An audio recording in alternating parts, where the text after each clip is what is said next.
Hare Krishna,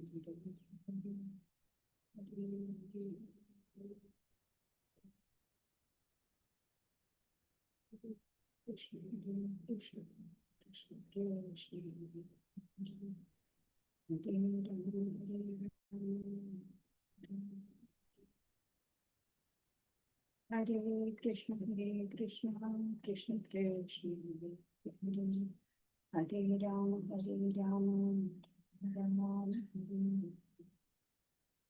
Hare Krishna, Krishna Krishna, Hare Hare Rama, Rama Hare.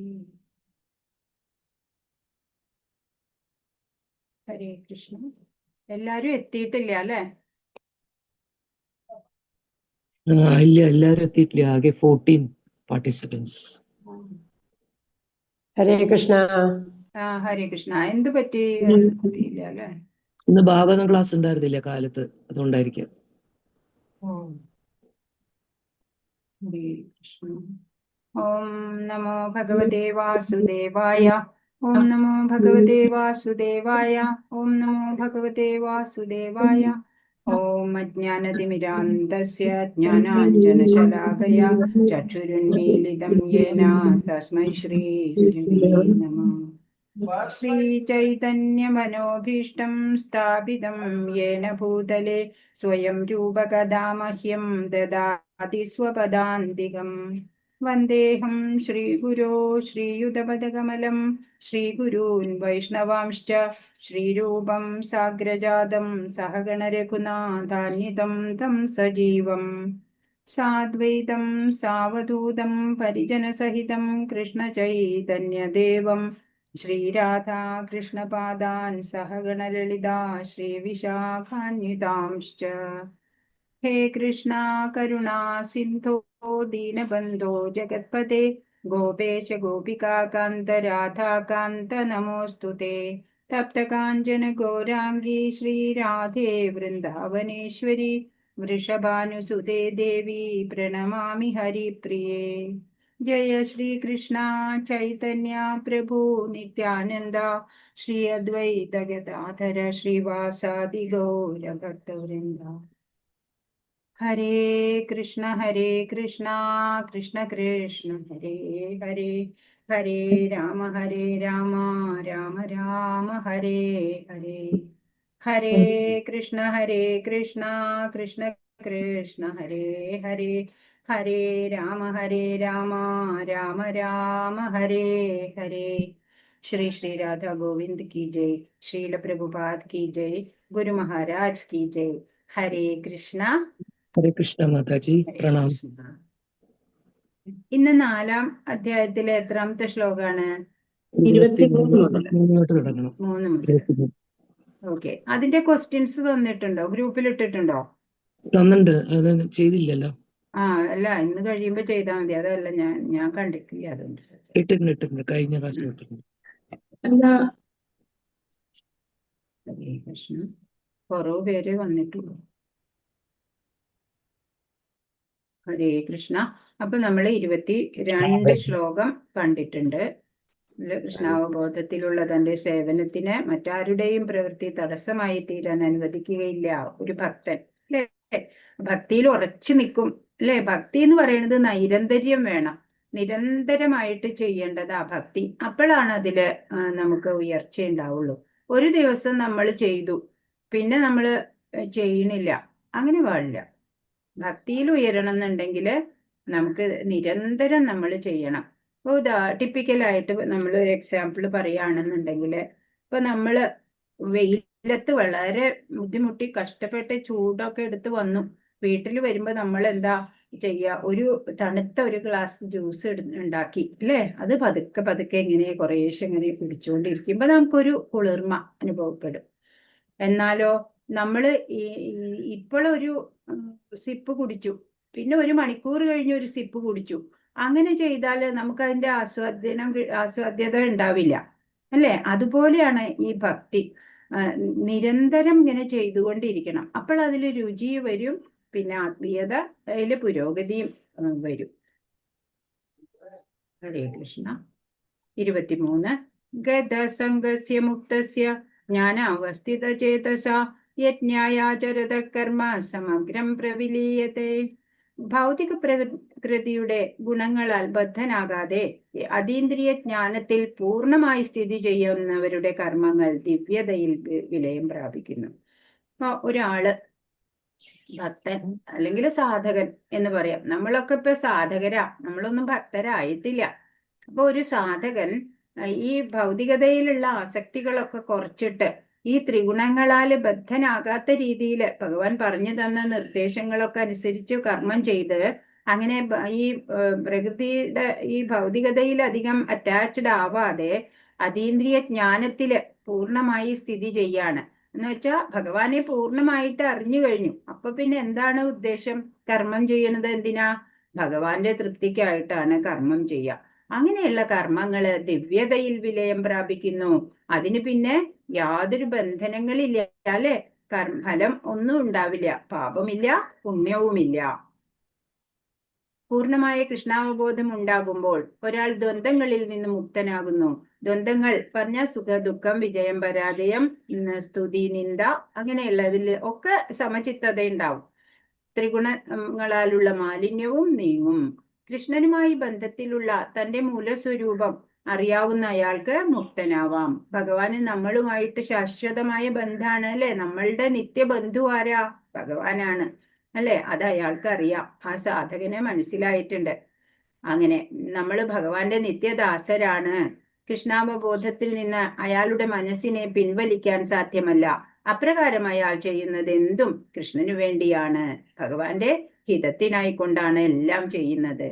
പരംപുരുഷനായ കൃഷ്ണനെ പ്രീണിപ്പിക്കാൻ വേണ്ടി ചെയ്യുന്നവയാണ് യജ്ഞങ്ങൾ. അതുകൊണ്ട് അയാളുടെ പ്രവർത്തനങ്ങളെല്ലാം യജ്ഞരൂപത്തിലാണ് അല്ലെ? യജ്ഞം എന്ന് പറഞ്ഞാൽ നമ്മള് ഹോമകുണ്ടൊക്കെ ഉണ്ടാക്കി കുറെ നെയ്യ് ഇങ്ങനെ അതിലൊക്കെ പല ദ്രവ്യങ്ങൾ അതിൽ കോരി ഒഴിക്കുക, അങ്ങനെയല്ല.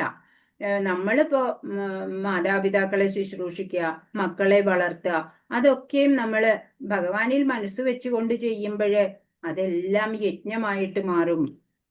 പരംപുരുഷനായ കൃഷ്ണനെ പ്രീണിപ്പിക്കാൻ വേണ്ടി ചെയ്യുന്നവ യജ്ഞങ്ങൾ. യജ്ഞങ്ങളിൽ നിന്നുള്ള പ്രതികരണങ്ങളും അതീന്ദ്രിയതയിൽ ലയിക്കുന്നതിനാൽ അയാൾ ഭൗതിക ഫലങ്ങളാൽ കഷ്ടപ്പെടുന്നില്ല. അപ്പോ ഈ യജ്ഞം, അതായത് ഭഗവത് അർപ്പണമായിട്ട് ഭഗവാനിൽ മനസ്സ് വെച്ചുകൊണ്ടാണ് എല്ലാ കർമ്മവും ചെയ്യുന്നത്. അതുകൊണ്ട് തന്നെ കർമ്മബന്ധനങ്ങളില്ല അല്ലെ? ആ കർമ്മഫലങ്ങളാല് കഷ്ടപ്പെടേണ്ടി വരുന്നില്ല. 24 ബ്രഹ്മാർപ്പണം ബ്രഹ്മഹവിർ ബ്രഹ്മാഗ്നോ ബ്രഹ്മണാഹുതം ബ്രഹ്മൈവതേന ഗന്ധവ്യം ബ്രഹ്മകർമ്മ സമാധിന. കൃഷ്ണാവബോധത്തിൽ മുഴുകിയ ഒരാൾ ആധ്യാത്മിക പ്രവർത്തനങ്ങൾക്കായി സ്വയം സമർപ്പണം ചെയ്തതുകൊണ്ട് നിശ്ചയമായും ആത്മീയ ലോകത്തിൽ എത്തിച്ചേരുന്നു. അങ്ങനെയുള്ള യജ്ഞത്തിൽ ഹവിസ്സും യജ്ഞാഗ്നിയും രണ്ടും ആത്മീയ സ്വഭാവമുള്ളവയാണ്. കൃഷ്ണാവബോധത്തിൽ മുഴുകിയ ഒരാള് എന്ന് പറഞ്ഞാല് സാധനയൊക്കെ ചെയ്ത് ഈ ആത്മീയ പാതയില് കുറച്ചൊക്കെ പടി കയറി കഴിഞ്ഞിട്ട് ഉണ്ടാവും അല്ലെ? നമ്മൾ കണ്ടു എത്ര പടികളാ, 9 പടികളുണ്ട് അല്ലെ? ശ്രദ്ധ, സാധുസംഗ, ഭജനക്രിയ, അനർത്ഥ നിവൃത്തി, നിഷ്ഠാരുചി, ആസക്തി, ഭാവഭക്തി, പ്രേമഭക്തി.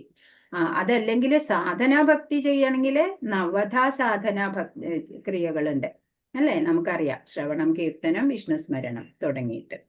അപ്പോൾ അതില് കുറച്ചൊക്കെ പുരോഗതി വന്ന ആള്, കൃഷ്ണാവബോധത്തിൽ മുഴുകിയ ഒരാള് പിന്നെ ആധ്യാത്മിക പ്രവർത്തനങ്ങൾക്കായിട്ടാണ്, ഭഗവാന്റെ ഹിതത്തിനായിട്ടുള്ള കർമ്മം ചെയ്യാൻ വേണ്ടിയിട്ട് സ്വയം സമർപ്പിതനായിരിക്കും. അതുകൊണ്ടോ അയാൾക്ക് ആത്മീയ ലോകത്തില് എത്തിച്ചേരാനുള്ള ക്വാളിഫിക്കേഷനായി അല്ലെ? അതിന്റെ ടിക്കറ്റ് കിട്ടും, അവിടെ എൻട്രി ടിക്കറ്റ്.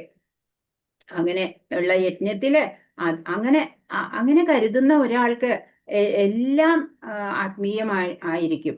ചെയ്യുന്നത് എന്തും യജ്ഞത്തിൽ ഹോമിക്കാനുള്ള ഹവിസും യജ്ഞത്തിന്റെ അഗ്നിയും എല്ലാം ആത്മീയ സ്വഭാവം. ഒന്നും ഭൗതികതയിലില്ല. അയാളുടെ കർമ്മവും ഭൗതികതയിലല്ല, കുറച്ച് ലെവല് കയറിയിട്ടുള്ള കർമ്മമാണ്. ഭൗതിക മാലിന്യങ്ങളിൽ അകപ്പെട്ട ബദ്ധജീവാത്മാവ് ഭൗതികമായ ചുറ്റുപാടിൽ നിന്ന് പുറത്തു വന്നേ തീരും. ബദ്ധജീവാത്മാവിനെ ഈ ഭൗതിക അന്തരീക്ഷത്തിൽ നിന്ന് വിട്ടുമാറാനുള്ള പ്രക്രിയയാണ് കൃഷ്ണാവബോധം. നമ്മളുടെ ഈ മനുഷ്യ ജന്മം, ഈ മനുഷ്യ ശരീരത്തിൽ നമ്മളിപ്പോൾ ഉള്ളത് എന്തിനാ? ഒരു ചാൻസ് ആണ് അല്ലെ? ഗോൾഡൻ ഓപ്പർച്യൂണിറ്റി ആണ്.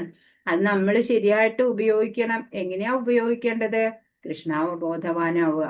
എന്നിട്ട് ഭഗവാൻ കൃഷ്ണന്റെ ആ സർവശ്രേഷ്ഠതമമായിട്ടുള്ള ആ അവസ്ഥ നമ്മൾ മനസ്സിലാക്കണം. നമ്മളുടെ അവസ്ഥയും നമ്മൾ മനസ്സിലാക്കണം. നമ്മൾ ആ ഭഗവാന്റെ അംശമാണ്, അല്ലെ? ആ ഒരു സ്പിരിച്വൽ സ്പാർക്കാണ് നമ്മൾ, അല്ലെ? അപ്പോ ആ ഭഗവാന്റെ നിത്യദാസത്വമാണ് നമ്മുടെ ചുമതല. അത് മനസ്സിലാക്കി പ്രവർത്തിക്കണം. ക്ഷീര ഉത്പന്നങ്ങളുടെ അമിത ഉപയോഗത്താൽ കുടൽ രോഗം ബാധിച്ച ഒരാൾക്ക് പാലിൽ നിന്നുള്ള മറ്റൊരു ഉൽപ്പന്നം ഔഷധമായി തീരുന്നു. ഭൗതികതയിൽ മുഴുകി ബദ്ധനായ ആത്മാവിന് കൃഷ്ണാവബോധം പ്രത്യൗഷധമായി തീരും. ഭൗതിക പദാർത്ഥം എന്ന് പറയപ്പെടുന്നത് പരമസത്യത്തിനായി വിനിയോഗിക്കുമ്പോൾ അതിന് ആധ്യാത്മിക ഭാവം വീണ്ടും കിട്ടുന്നു. ഈ ഭൗതികതയിലുള്ള എല്ലാം ഭഗവാനാൽ ദത്തമായതാണ്, നൽകപ്പെട്ടതാണ്, അല്ലെ? നമ്മൾക്കൊന്നും ഉണ്ടാക്കാൻ പറ്റില്ല. വായു, വെള്ളം, അഗ്നി എല്ലാം ഭഗവാനാൽ ദത്തമായതാ. അതുകൊണ്ട് തന്നെ അതെല്ലാം നമ്മൾ ഉപയോഗിക്കുമ്പോൾ അത് ഭൗതിക പദാർത്ഥത്തിന്റെ ആ ലെവലിലല്ല, പരമ സത്യത്തിനായിട്ട് ഭഗവാനാൽ നൽകപ്പെട്ടത് ഭഗവാനായിക്കൊണ്ട് തന്നെ ഭഗവത് തൃപ്തിക്കായിട്ട് ചെയ്യുമ്പോഴേ അതിന്റെ തലം വ്യത്യാസപ്പെട്ടു, തലം ഉയർന്ന തലമായി ആധ്യാത്മിക ഭാവം കൈവരും. അതിന് കൃഷ്ണാവബോധം കൊണ്ട് ഈ മറ ഉടനെ നീക്കാം. അപ്രകാരം കൃഷ്ണാവബോധത്തിന് അർപ്പിക്കപ്പെട്ടവയും ഈ നിവേദ്യത്തിന്റെ ഭോക്താവും ഉപഭോഗ പ്രക്രിയയും നിവേദകനും ഫലവും എല്ലാം ചേർന്നതാണ് ബ്രഹ്മൻ അഥവാ നിരപേക്ഷ തത്വം. ആ പരമസത്യം എന്ന് പറയുന്നത് എന്താണ്? അങ്ങനെ നമ്മള് ആ അലൗകിക തലത്തിലെല്ലാം കാണാനും, അല്ലെ? നമ്മുടെ ഭാവനയാണ് ഷിഫ്റ്റ് ചെയ്യേണ്ടത്, അല്ലെ? നമ്മുടെ ആറ്റിറ്റ്യൂഡാണ് നമ്മൾ മാറ്റേണ്ടത്. അങ്ങനെ വരുമ്പോൾ എല്ലാം ആത്മീയമായി മാറും. അപ്പൊ അതിലെ ഭോക്താവ് ഭഗവാനാണ്, അല്ലെ? എൻജോയർ എല്ലാ യജ്ഞങ്ങളുടെയും നമുക്കറിയാം.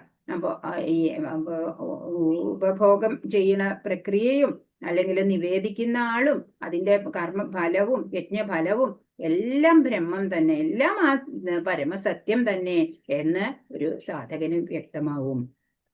ഭൗതിക പദാർത്ഥം എന്ന് പറയപ്പെടുന്നത് പരമസത്യത്തിനായി വിനിയോഗിക്കുമ്പോൾ അതിന് ആധ്യാത്മിക ഭാവം വീണ്ടും കിട്ടും. ഏത് ഭൗതിക പദാർത്ഥമായാലും ഭഗവാനായിട്ട് ഉപയോഗിക്കുമ്പോൾ അതിന്റെ ലെവൽ കയറി, അല്ലേ? അതിന്റെ അന്തസ്സൊക്കെ കുറച്ച് കൂടും. ആധ്യാത്മിക നിലയിൽ യജ്ഞകർത്താവും യജ്ഞദ്രവ്യവും അതിന്റെ ഭുക്തിയും യജ്ഞത്തിന്റെ യജമാനനും യജ്ഞഫലവുമെല്ലാം നിരപേക്ഷ തത്വത്തിൽ പരബ്രഹ്മത്തിൽ ഏകഭാവം കൈക്കൊള്ളുന്നു. ഇതാണ് കൃഷ്ണാവബോധത്തിന്റെ രീതി. എല്ലാം ഭഗവാനായിട്ട് കാണണം, അല്ലെ? ചരാചരാത്മാവാണ് ഭഗവാൻ, അല്ലെ? ചരത്തിൽ മാത്രമല്ല അചരങ്ങളിലും ഭഗവാനുണ്ട്. നമ്മുടെ സനാതന ധർമ്മം പർവ്വതങ്ങളെ പൂജിക്കുന്നു, സമുദ്രത്തെ പൂജിക്കുന്നു, അല്ലെ? വൃക്ഷങ്ങളെ, ചെടികൊടികളെ എല്ലാം നമ്മൾ പൂജിക്കുന്നുണ്ട്, അല്ലെ? എല്ലാം ചരാചരാത്മാവായിട്ട് എല്ലാത്തിൻ്റെയും ഉള്ളില് ഭഗവാനാണ്. 25 ദൈവമേവാപരേ യജ്ഞം യോഗിന പര്യുപാസതേ ബ്രഹ്മജ്ഞാവപരേ യജ്ഞം യജ്ഞേനൈവോപജുഹ്വതി. ചില യോഗികൾ വിവിധ യജ്ഞങ്ങളാൽ ദേവന്മാരെ യഥാവിധി ആരാധിക്കുന്നു.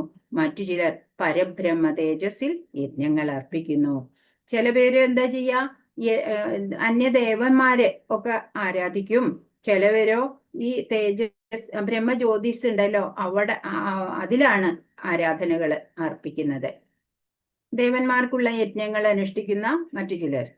കൂടാതെ ഭഗവാന്റെ അവ്യക്തിഗത ഭാവത്തെ, പരബ്രഹ്മത്തെ യജ്ഞങ്ങൾ കൊണ്ട് ഉപാസിക്കുന്നവരുണ്ട്. അങ്ങനെ ചില വിഭാഗങ്ങളിലായി പലതരത്തിലുള്ള യജ്ഞങ്ങളുണ്ട്. പല വിഭാഗം ഉണ്ട്, അല്ലെ? ആളുകൾ ഒരേപോലെ ഉള്ളവരല്ല. 4 ലക്ഷം ടൈപ്പ് ആളുകളുണ്ട് എന്നാ പറയാ. അപ്പോ ഓരോരുത്തരും ഓരോ തരത്തിലുള്ള വിശ്വാസങ്ങൾ വെച്ച് പുലർത്തുന്നതാണ്, അല്ലെ? ശ്രദ്ധാഭേദങ്ങൾ ഓരോരുത്തരിലും ഉണ്ടാവും. അപ്പോ അത് കാരണം ചിലവര് ദേവന്മാർക്കുള്ള യജ്ഞങ്ങൾ അനുഷ്ഠിക്കും. ചിലവര് ഭഗവാന്റെ രൂപമില്ല, ഭഗവാൻ ഒരു പ്രകാശമാണ്, ഒരു ബ്രഹ്മജ്യോതിസാണ് എന്ന് പറഞ്ഞിട്ട് ആ ബ്രഹ്മജ്യോതിസിനെ ആരാധിക്കുന്നവരുണ്ട്. അങ്ങനെ പല വിഭാഗങ്ങള് പലതരത്തിലുള്ള യജ്ഞങ്ങൾ ചെയ്യും. വിഷ്ണു ഭഗവാനെ പ്രീണിപ്പിക്കാനുള്ളവയാണ് യജ്ഞങ്ങളെല്ലാം. ഇപ്പൊ ഭഗവാൻ വിഷ്ണുവിനെയാണ്, അല്ലെ, യജ്ഞങ്ങൾ കൊണ്ട് നമ്മൾ സന്തോഷിപ്പിക്കുക.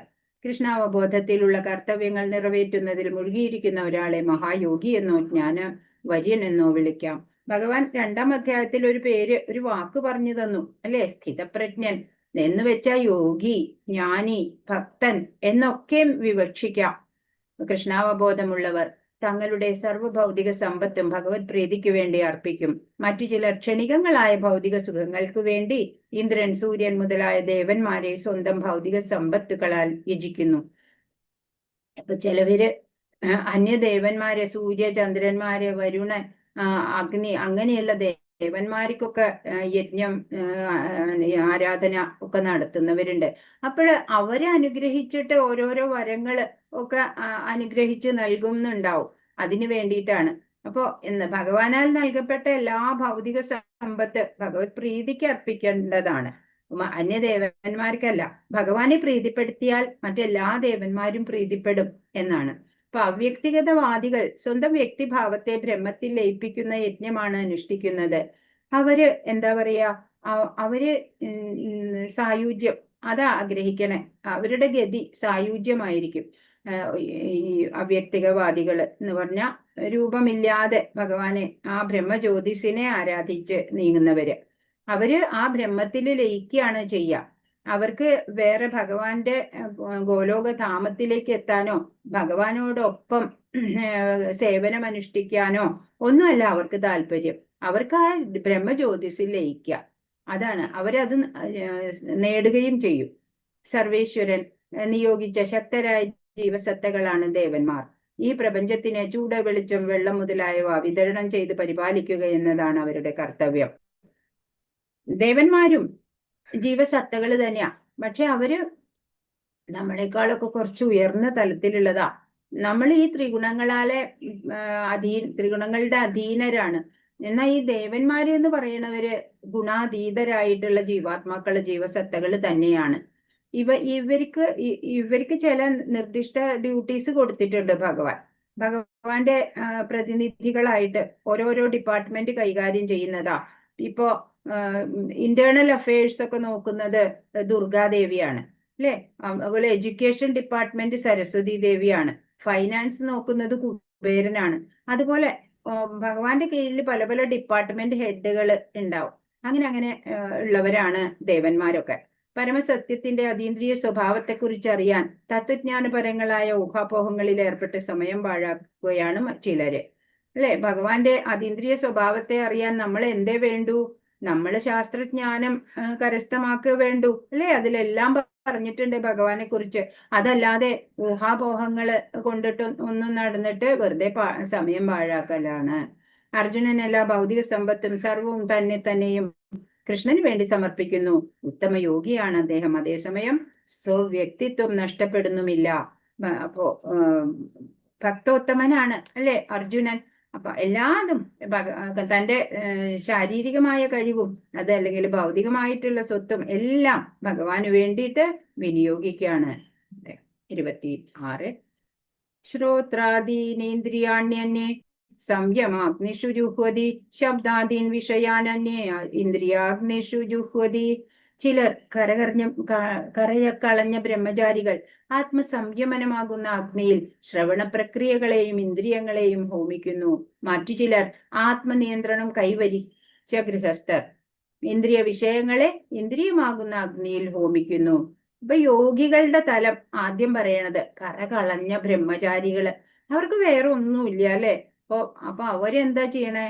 ആത്മസംയമനമാകുന്ന അഗ്നിയില് അവരുടെ എല്ലാ വിഷയ സുഖങ്ങളെയും ശ്രവണ പ്രക്രിയകളെയും ഇന്ദ്രിയങ്ങളെയും ഹോമിക്കുന്നു എന്നാ പറയണേ. യോഗികള് ആ ആത്മസംയമനം എന്നുള്ള അഗ്നിയില് അവരുടെ എല്ലാ ആസക്തികളും ഹോമിച്ചു കളയുന്നു. എന്നാ മറ്റു ചിലര്, എന്നാൽ ആത്മനിയന്ത്രണം കൈവരിച്ച ഗൃഹസ്ഥര് എന്ത് ചെയ്യും? ഇന്ദ്രിയ വിഷയങ്ങളെ ഇന്ദ്രിയമാകുന്ന അഗ്നിയില് ഹോമിക്കും. ഇന്ദ്രിയത്തിന്റെ വിഷയങ്ങൾ ഉണ്ടാവും, അല്ലെ? ജ്ഞാനേന്ദ്രിയങ്ങള്, അതിനെയൊക്കെ ആ കർമ്മേന്ദ്രിയങ്ങളാകുന്ന അഗ്നിയില് ഹോമിക്കും.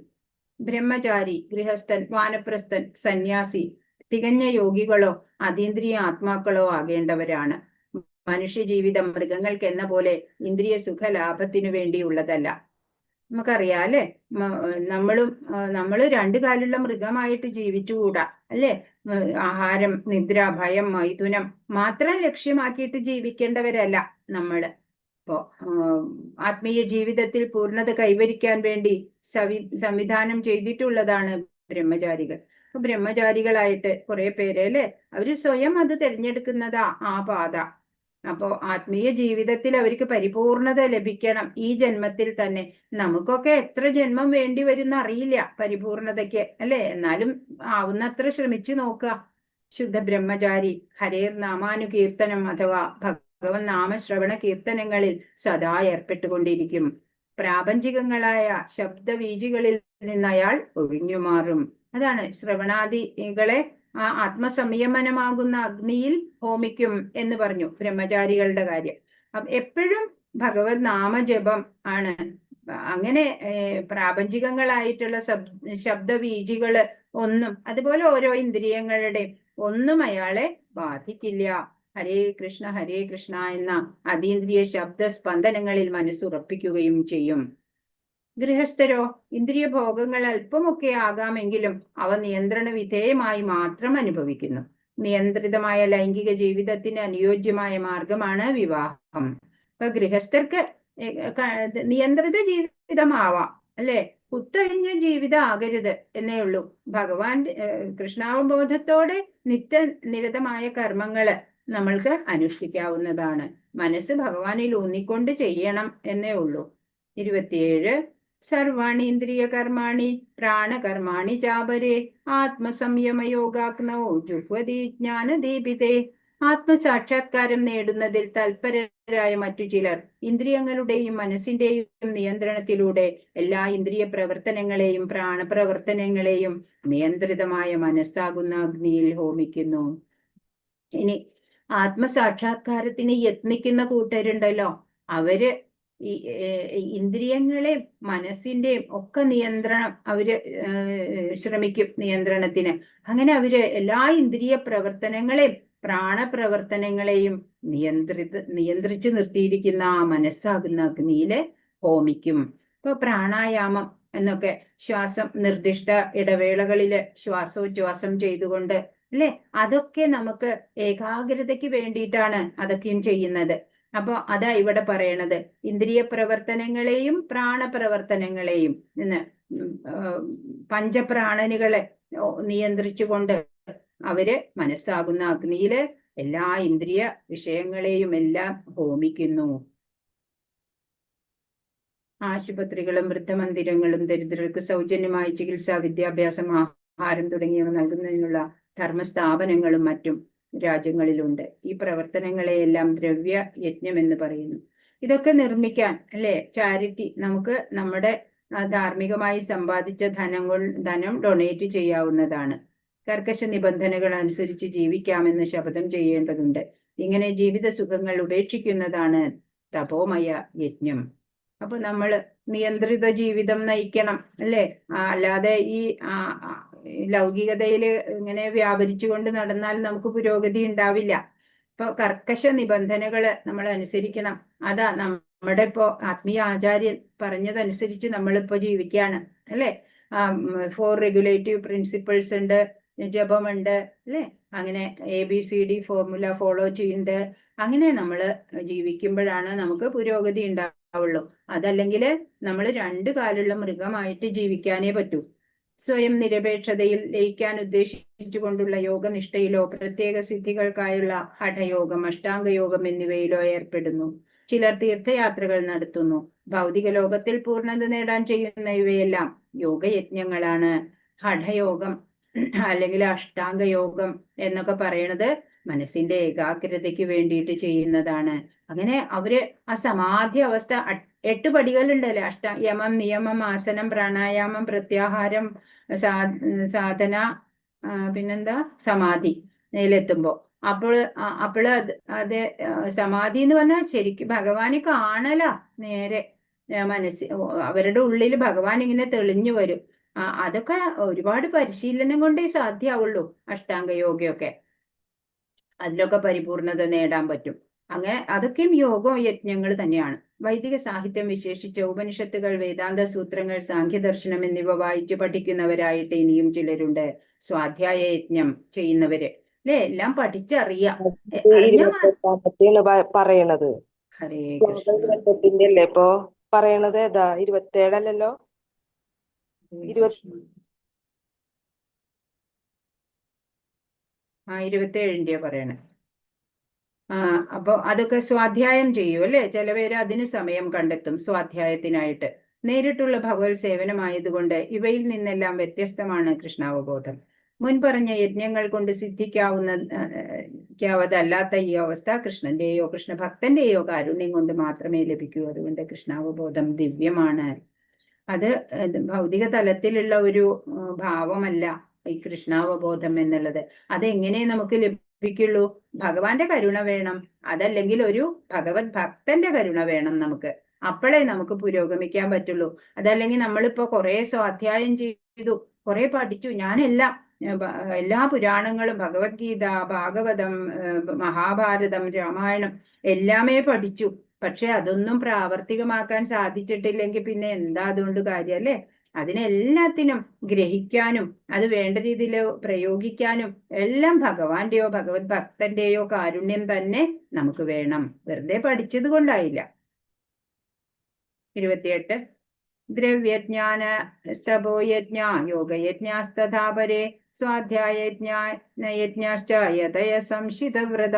സ്വയം പ്രതിജ്ഞാബദ്ധരായി ചിലർ തങ്ങൾക്കുള്ളതെല്ലാം ത്യജിച്ച് ബോധദീപ്തരാകുന്നു. മറ്റു ചിലർ കഠിനമായ തപശ്ചര്യകൾ അനുഷ്ഠിച്ചും അഷ്ടാംഗയോഗ പരിശീലനത്താലും അതീന്ദ്രിയ ജ്ഞാന പുരോഗതിക്കായുള്ള വേദാധ്യയനത്താലും ഈ അവസ്ഥ കൈവരിക്കുന്നു. 28 ആണോ ഇവിടെ കൊടുത്തിരിക്കണേ? 28. മാതാജി ഇപ്പം പറഞ്ഞ ഭാവാർത്ഥം അതെ 28-ന്റെതാ. അതെ. ശ്വാസോച്ഛ്വാസ നിയന്ത്രണത്തിനായുള്ള യോഗ പ്രക്രിയ പ്രാണായാമം എന്നറിയപ്പെടുന്നു. ആത്മസാക്ഷാത്കാര പുരോഗതിക്ക് വേണ്ടിയും ഇന്ദ്രിയ സംയമനത്തിനായും വേണ്ടി നിർദ്ദേശിക്കപ്പെട്ടതാണ്. കുംഭകയോഗം, ഇത് പ്രാണായാമത്തിനെ പറ്റിയിട്ടൊക്കെയാണ് പറയണത്. അതൊന്നും നമ്മൾ അറിഞ്ഞിരിക്കണമെന്ന് മാത്രം. അതൊക്കെ പരിശീലിക്കാന്ന് പറഞ്ഞാൽ അതൊരു ടഫ് ടാസ്ക് ആണ്. അതൊക്കെ യോഗിയുടെ തലത്തിലുള്ളവർക്ക് അത് നൈരന്തര്യം പരിശീലനത്തിലൂടെ മാത്രം അറ്റൈൻ ചെയ്യാവുന്ന കാര്യങ്ങളാ. അപ്പൊ അത് നമുക്ക് വേണ്ട.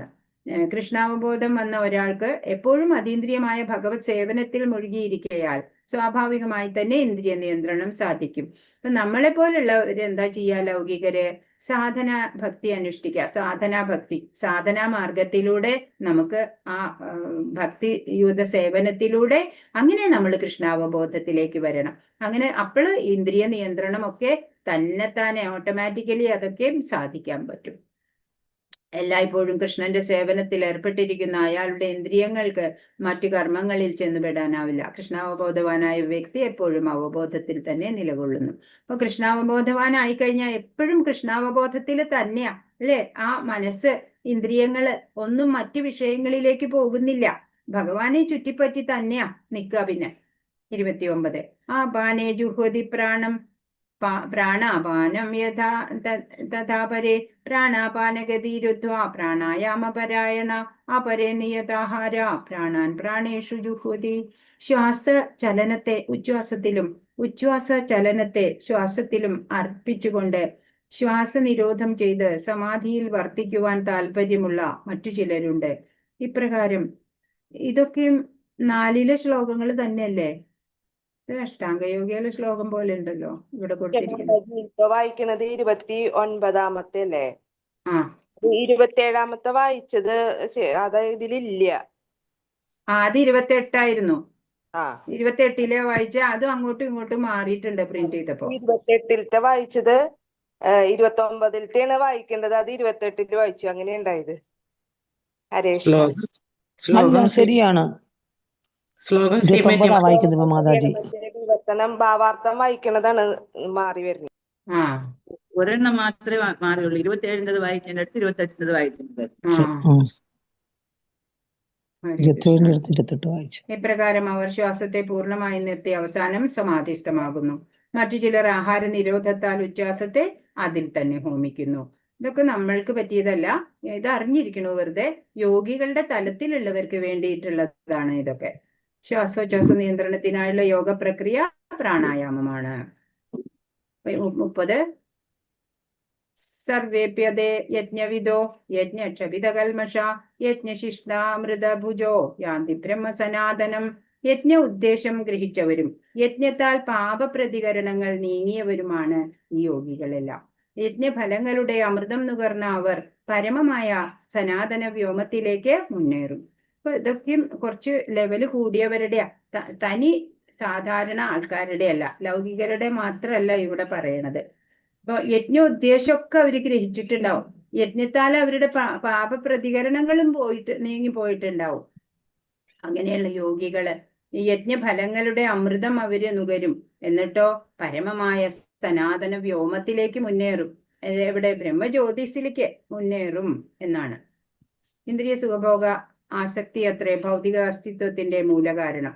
ഈ ഭൗതികതയിൽ നമ്മൾ കുടുങ്ങിക്കിടക്കാനുള്ള കാരണം എന്താ? ഇന്ദ്രിയ സുഖം അനുഭവിക്കാനുള്ള ആഗ്രഹം. അതുകൊണ്ട് ഇന്ദ്രിയ സന്ദർപ്പണത്തിൽ നിന്ന് ഭിന്നമായ ഒരു നിലയിൽ വർത്തിക്കാത്തിടത്തോളം കാലം സച്ചിദാനന്ദമയമായ സനാതന നിലയിലേക്ക് ഉയർത്തപ്പെടാൻ യാതൊരു നിർവാഹവുമില്ല. അപ്പൊ ഇന്ദ്രിയ തൃപ്തി മാത്രം ആഗ്രഹിച്ചവർക്ക് സനാതനമായിട്ടുള്ള വ്യോമത്തിലേക്കൊന്നും ഉയർത്തപ്പെടാൻ സാധിക്കില്ല, അവരുയരില്ല. ജീവിതത്തിൽ പുരോഗമിച്ച ഒരാൾ ഈ ജന്മത്തിൽ സന്തുഷ്ടനും ഹരേ കൃഷ്ണ ഐശ്വര്യവാനുമാകുന്നത് കൂടാതെ അവസാനം അവ്യക്തിഗത ബ്രഹ്മത്തിൽ ലയിച്ചോ ശ്രീകൃഷ്ണ ഭഗവാന്റെ സഹവാസം തേടിയോ ശാശ്വതമായ ദൈവ സാമ്രാജ്യത്തിൽ പ്രവേശിക്കും. അപ്പൊ യോഗികളുടെ തലത്തിലുള്ളവര് അവ്യക്തിഗത ബ്രഹ്മത്തിൽ ലയിക്കും, അതല്ലാത്തവര് ദൈവ സാമ്രാജ്യത്തിലേക്കുള്ള യോഗ്യത നേടും.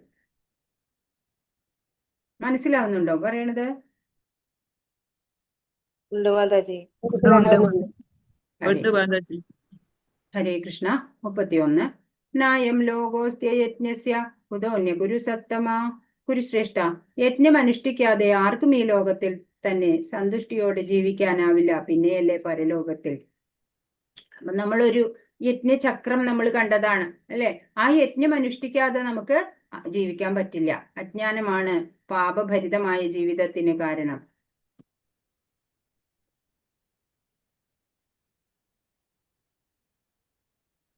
യജ്ഞാനുഷ്ഠാനം കൊണ്ട് വേണ്ടത്ര ആഹാര പദാർത്ഥങ്ങളും പാൽ മുതലായവയും ലഭിക്കുന്നതാണ്. നിയന്ത്രിതമായ ഇന്ദ്രിയ പ്രീണനത്തിനായി വേദങ്ങൾ പവിത്രമായ വിവാഹകർമ്മം വിധിച്ചു. ഭഗവാനുമായുള്ള സമ്പർക്കമാണ് മുക്തിയുടെ പരിപൂർണത. അപ്പൊ കൃഷ്ണാവബോധ പരിശീലനം വഴിയാണ് നമ്മൾ ആധ്യാത്മിക ലോകങ്ങളിലേക്ക് ഉയരുക.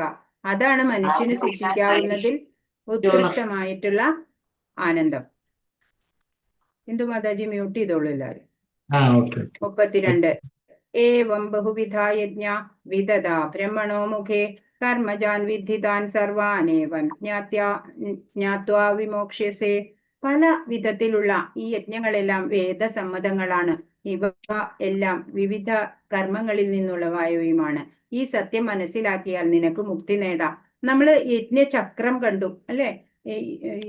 എല്ലാ ഭഗവാനിൽ നിന്ന് അറിവുകളെല്ലാം വന്നു. അതിന്റെ പ്രകാരം വേദങ്ങളിൽ ഉദ്ദിഷ്ടമായ കർമ്മങ്ങൾ നമ്മൾ ചെയ്യുന്നു.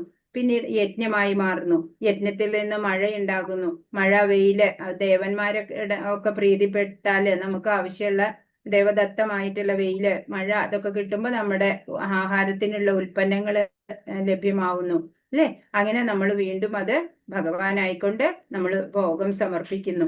അങ്ങനെ ആ ചക്രം നമ്മൾ ശരിയായി മനസ്സിലാക്കിയാല് നമുക്ക് മുക്തി നേടാൻ പറ്റും എന്നാണ്. യജ്ഞങ്ങളെല്ലാം ശരീരം കൊണ്ടോ മനസ്സുകൊണ്ടോ ബുദ്ധി കൊണ്ടോ അനുഷ്ഠിക്കാവുന്ന വിധത്തിലാണ് വിഭാവനം ചെയ്തിട്ടുള്ളത്. എന്നാൽ അവയുടെ എല്ലാം അന്തിമ ലക്ഷ്യം ശരീരത്തിൽ നിന്നുള്ള മുക്തിയാണ്. ഏത് യജ്ഞം നമ്മൾ ചെയ്യണത് എന്തിനാ? ഈ ഭൗതികതയിൽ നിന്നാ നമുക്ക് മുക്തി വേണ്ടത് അല്ലെ. അത് ഭഗവാൻ നമുക്ക് വ്യക്തമാക്കി തരിക. യജ്ഞചക്രം പൂർത്തിയാക്കുക, അങ്ങനെ ഈ ഭൗതികതയിൽ നിന്ന് രക്ഷപ്പെടുക. 33. ശ്രേയാൻ ദ്രവ്യമയാദ്യജ്ഞാത് ജ്ഞാനയജ്ഞപരം തപ സർവം കർമാഖിലം പാർത്ഥ ജ്ഞാനേ പരിസമാപ്യതേ. ഹേ ശത്രുഞ്ജയ, ദ്രവ്യ യജ്ഞത്തെക്കാൾ സ്വന്തമായുള്ളതിനെ ത്യജിക്കുക ശ്രേഷ്ഠമാണ് ജ്ഞാനയജ്ഞം, ജ്ഞാനത്തോടെ ചെയ്യുന്ന യജ്ഞം. പാർത്ഥ, സർവകർമ്മത്യാഗങ്ങളും ഒടുവിൽ ചെന്നെത്തുന്നത് ദിവ്യജ്ഞാനത്തിലാണ്. അപ്പൊ ത്യാഗം അല്ലെ, ഒക്കെ പിടിച്ചു വെക്കാനല്ല നമ്മൾ ശ്രമിക്കേണ്ടത് അല്ലെ. എല്ലാം എന്താ പറയാ, സ്ഥലം, കാലം, സമയം ഒക്കെ നോക്കിയിട്ട് നമ്മൾ വേണ്ടവർക്കൊക്കെ ദാനം ചെയ്യാനൊക്കെ ശ്രമിക്കണം.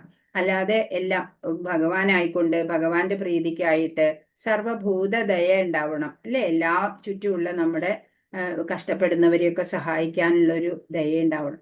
അങ്ങനെ എല്ലാ കർമ്മത്യാഗങ്ങളും ഒടുവില് ദിവ്യജ്ഞാനത്തിലെത്തും. അങ്ങനെയുള്ളവർക്ക് ഭഗവാനെ പ്രാപിക്കാൻ പറ്റും. എല്ലാ യജ്ഞങ്ങളുടെയും ഉദ്ദേശം അതീന്ദ്രിയ പ്രേമത്തോടെയുള്ള ഭഗവത് സേവനത്തിൽ മുഴുകലാണ്. ജ്ഞാനം നേടാത്തവന്റെ യജ്ഞങ്ങൾ ഭൗതിക തലത്തിൽ തന്നെയാണ്. ഭഗവാനെ കുറിച്ച് ജ്ഞാനമില്ലാത്തവര് യജ്ഞങ്ങൾ അനുഷ്ഠിച്ചാലോ അത് രാജസികവും താമസികവും ഒക്കെ ആകും അല്ലെ? അതിന് ഫലം ഉണ്ടാവില്ല, ഭൗതികതയിൽ തന്നെ അത് ആവുള്ളൂ. യഥാർത്ഥ ജ്ഞാനം അതീന്ദ്രിയ ജ്ഞാനത്തിന്റെ ഉച്ചകോടിയായ കൃഷ്ണാവബോധത്തിൽ എത്തിക്കുന്നു. ഇപ്പൊ നമ്മള് ജ്ഞാനം നേടി യാഗങ്ങളൊക്കെ ചെയ്ത് ദാനധർമാദികളൊക്കെ ചെയ്ത് അങ്ങനെ നമ്മൾ ജീവിക്കുമ്പോൾ, നിയന്ത്രിത ജീവിതം നയിക്കുമ്പോൾ നമ്മള് കൃഷ്ണാവബോധത്തിന്റെ ഉച്ചകോടിയില് എത്താൻ നമുക്ക് കഴിയും. 34-ാമത്തെ അത്യുജ്വലമായിട്ടുള്ള ഒരു ശ്ലോകമാണിത്. എല്ലാവരും പഠിക്കുക. തദ്വിധി പ്രണിപാതേന പരിപ്രശ്നേന സേവയാ ഉപദേക്ഷ്യന്തി തേ ജ്ഞാനം ജ്ഞാനിന തത്വദർശിന. ഒരു ആധ്യാത്മിക ഗുരുവിനെ സമീപിച്ച് സത്യത്തെക്കുറിച്ച് അറിയാൻ ശ്രമിക്കണം. അദ്ദേഹത്തെ സേവിക്കുക, അദ്ദേഹത്തിൽ നിന്ന് വിനയപൂർവ്വം ചോദിച്ചറിയുക. ആത്മസാക്ഷാത്കാരം ലഭിച്ച ഒരാൾ സത്യം കണ്ടറിഞ്ഞിരിക്കയാൽ അദ്ദേഹത്തിന് ജ്ഞാനോപദേശം ചെയ്യാൻ കഴിവുണ്ട്. ഇപ്പൊ എല്ലാ ശാസ്ത്രങ്ങളും പറയുന്നത് തന്നെ ഒരു ആധ്യാത്മിക ഗുരുവിനെ നമുക്ക് സമീപിക്കേണ്ടതുണ്ട്. ഓരോരുത്തർക്കും ആത്മീയമായിട്ട് പുരോഗമിക്കണം എന്നുണ്ടെങ്കിൽ ഒരു ആധ്യാത്മിക ഗുരുവിന്റെ സഹായം ആവശ്യമായി വരും. എന്നിട്ട് അദ്ദേഹത്തിൽ നിന്നാണ് ആ പരമസത്യത്തെക്കുറിച്ച് നമ്മൾ ശരിയായി മനസ്സിലാക്കേണ്ടത്, ഭഗവാനെ കുറിച്ചിട്ട്. ആ ഗുരുവിനെ സേവിക്കുക, അദ്ദേഹത്തിൽ നിന്ന് വിനയപൂർവ്വം ചോദിച്ചറിയണം ഓരോ കാര്യങ്ങള്. അദ്ദേഹമാണെങ്കിലോ ആത്മസാക്ഷാത്കാരം ലഭിച്ച ഒരാളായിരിക്കും ആ പരമ ഗുരു. അപ്പോ അദ്ദേഹം സത്യം കണ്ടറിഞ്ഞിട്ടുണ്ട്. അതിനാൽ തന്നെ ജ്ഞാനോപദേശം ചെയ്യാൻ അദ്ദേഹത്തിന് കഴിവുമുണ്ട്. അപ്പോ അർജുനൻ രഥത്തിൽ നിന്ന് താഴെ ഇറങ്ങിയിട്ടാണ് അല്ലെ, 2-ാം അധ്യായത്തിലെ 7-ാമത്തെ ശ്ലോകം നമ്മൾ കണ്ടു. കാർപ്പണ്യ ദോഷോപഹത സ്വഭാവ പൃച്ഛാമിത്വാം ധർമ്മസമ്മൂഢചേതായ ശ്രേയസ്യ നിശ്ചിതം ബ്രൂഹി തന്മേ ശിഷ്യസ്തേഹം ശാധിമാം ത്വാം പ്രപന്നം എന്ന് പറയുന്നുണ്ട്. എന്നുവെച്ചാ എന്നെ ശിഷ്യനാക്കി അംഗീകരിക്കൂ, എനിക്ക് ആവശ്യമുള്ള കാര്യങ്ങള് അങ്ങ് ഉപദേശം നൽകിയാലും എന്ന് പറയുന്നുണ്ട്.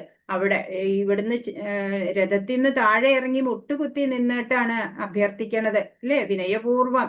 അങ്ങനെയാണ് ഒരു ഗുരുവിനെ സമീപിക്കേണ്ടത്. വിനയപൂർവം അദ്ദേഹത്തെ സേവിക്കണം, അദ്ദേഹത്തിൽ നിന്ന് വിനയപൂർവം ചോദിച്ചറിയാം. അപ്പൊ അദ്ദേഹമാണെങ്കിലോ ആത്മസാക്ഷാത്കാരം ലഭിച്ച ഒരു ആളായിരിക്കും ഗുരു. ജ്ഞാനോപദേശം നൽകാൻ കഴിവുണ്ട്. ഭഗവാൻ തന്നിൽ നിന്ന് ആരംഭിച്ച ശിഷ്യ പരമ്പരയിൽപ്പെട്ട വിശ്വാസ്യനായ ഒരു ആധ്യാത്മിക ഗുരുവിനെ സമീപിക്കാൻ ഉപദേശിക്കുന്നു. നമുക്ക് പരമ്പരയിൽപ്പെട്ട ഗുരു ആയിരിക്കണം നമ്മൾ ചൂസ് ചെയ്യേണ്ടത്. ശിഷ്യ പരമ്പര എന്നുള്ള തത്വത്തെ അനുവർത്തിക്കാത്ത ആർക്കും വിശ്വാസ്യനായ ഒരു ഗുരുവാകാൻ സാധ്യമല്ല. അങ്ങനെ പരമ്പരയിൽ അല്ലാതെ വന്നവർക്ക് ഗുരു ആവാൻ എളുപ്പമല്ല അല്ലെ? ആയാലും അത് അവർക്ക് ശരിയായിട്ട് മാർഗനിർദ്ദേശം നൽകാൻ സാധിക്കില്ല. ഭഗവാനാണ് ആദിമ ഗുരു. മൂഢരായ നാട്യക്കാർ സൃഷ്ടിക്കുന്ന കപട പദ്ധതികളിലൂടെ ആത്മസാക്ഷാത്കാരം നേടാൻ ആർക്കും സാധ്യമല്ല. മിഥ്യാചാരൻ എന്ന് നമ്മൾ പറഞ്ഞു, കപട നാട്യക്കാര്. അവരുടെ അടുത്തൊന്നും ശിഷ്യത്വത്തിന് പോയിട്ട് പ്രയോജനമില്ല. മാനസിക ഊഹാപോഹങ്ങൾക്കോ ശുഷ്കവാദങ്ങൾക്കോ ഒരാളെ നേർവഴിക്ക് നയിക്കാൻ സാധിക്കില്ല. സ്വതന്ത്രമായ ഗ്രന്ഥ പഠനങ്ങളാകട്ടെ ആത്മീയ പുരോഗതിക്ക് സഹായിക്കില്ല. ഞാൻ ഭാഗവതം പഠിച്ചിട്ടുണ്ട്, ഞാൻ ഭഗവത്ഗീത പഠിച്ചിട്ടുണ്ട് എന്ന് പറഞ്ഞാല് അതൊന്നും നമ്മളെ പുരോഗതിയിലേക്ക് നയിക്കില്ല. ഒരു ഗുരുവിന്റെ കീഴിൽ തന്നെ നമ്മൾ ഇരുന്ന് പഠിക്കണം, എന്നാലേ നമുക്കത് ഗ്രഹിക്കാൻ പറ്റുള്ളൂ. വിനയവും സേവനവും ഇല്ലാതെ ആത്മീയ ഗുരുവിനോടുള്ള അന്വേഷണങ്ങൾ ഫലപ്രദങ്ങളാവില്ല. ഇപ്പൊ ഗുരുവിനോട് എങ്ങനെ വേണം? വിനയത്തോടെ അല്ലെ, സേവനം ചെയ്തുകൊണ്ട് അങ്ങനെ നമ്മൾ ചോദിച്ചറിഞ്ഞ് മനസ്സിലാക്കിയിട്ട് ജ്ഞാനം കൈവരിക്കണം. ഗുരുവിന്റെ പരീക്ഷണങ്ങളിൽ ശിഷ്യൻ ജയിക്കേണ്ടതുണ്ട്. നല്ലൊരു ശിഷ്യനാണോ എന്ന് ഗുരു ടെസ്റ്റ് ചെയ്യും. ചില പരീക്ഷണങ്ങളൊക്കെ, അതിലൊക്കെ വിജയിക്കണം. ശിഷ്യൻ വിനയാന്വിതനും സദാ സേവന സന്നദ്ധനുമായിരിക്കണം. 35 യജ്ഞാത്വാന പുനർമോഹം ഏവം യാസ്യസി പാണ്ഡവ തേന ഭൂതാന്യശേഷേണ ദ്രക്ഷ്യസ്യാത്മന്യതോമയി. ആത്മസാക്ഷാത്കാരം ലഭിച്ച ഒരു വ്യക്തിയിൽ നിന്ന് യഥാർത്ഥ ജ്ഞാനം ഗ്രഹിച്ചു കഴിഞ്ഞാൽ നീ ഒരിക്കലും മായയ്ക്ക് അധീനനാവുകയില്ല. സർവ്വജീവികളും പരമപുരുഷന്റെ അംശങ്ങളാണെന്നും അവ എന്റേതാണെന്നും നിനക്ക് സ്പഷ്ടമാവും. അങ്ങനെയുള്ള ഒരു ഗുരു, ആ ഗുരുവിന്റെ ശിക്ഷണത്തിൽ നീ യഥാർത്ഥ ജ്ഞാനം ഗ്രഹിക്കാൻ പറ്റും. അങ്ങനെ ഗ്രഹിച്ചാലോ പിന്നെ നിന്നെ മായ ബാധിക്കില്ല, മായയ്ക്ക് അധീനനാവില്ല. സർവജീവികളിലും ആ പരമപുരുഷന്റെ അംശമാണ്, അത് ആ ഭഗവാന്റെ അംശം തന്നെയാണ് എന്നുള്ള ആ ബോധ്യമുണ്ടാവും. ആത്മസാക്ഷാത്കാരം സിദ്ധിച്ച സത്യദർശിയായ ഗുരുവിൽ നിന്ന് അറിവ് നേടുന്നതിന്റെ ഫലം സമസ്ത ഭൂതജാലങ്ങളും ശ്രീകൃഷ്ണന്റെ വിഭിന്ന അംശങ്ങളാണെന്ന ബോധം ഉദിക്കലാണ്. എല്ലാം നമ്മൾ ഈ കാണുന്ന ചരങ്ങളും അചരങ്ങളുമായ എല്ലാം ഭഗവാന്റെ വിഭിന്ന അംശങ്ങൾ തന്നെയാണ് എന്നുള്ള ബോധം വരും നമുക്ക്. കൃഷ്ണൻ ചരിത്ര പുരുഷൻ മാത്രമാണെന്നും അവ്യക്തിഗത ബ്രഹ്മമാണെന്നും വിചാരിച്ച് ഭഗവാനെ അവഗണിക്കുന്നവരുണ്ട്. അവരൊക്കെ അഭക്തര് അല്ലെ, അവരങ്ങനെ കരുതുന്നുണ്ടാവും. അപ്പൊ ഭഗവാനാണ് സർവകാരണങ്ങളുടെയും കാരണം എന്ന് ബ്രഹ്മസംഹിത പറഞ്ഞിട്ടുണ്ട്.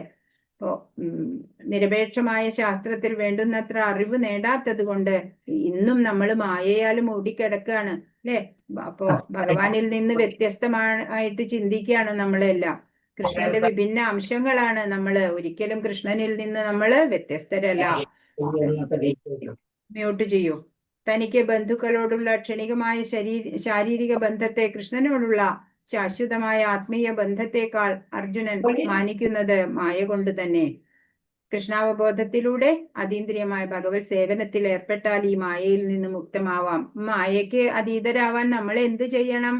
ഭഗവാനെ ആശ്രയിക്കുക തന്നെ വേണം, അല്ലാതെ ഒന്നും വേറെ മാർഗമില്ല. 36 അഭിചേതസി പാപേഭ്യ സർവേഭ്യ പാപകൃത്തമ സർവം ജ്ഞാനപ്ലവേനൈവ വൃജിനം സന്തരിഷ്യസി.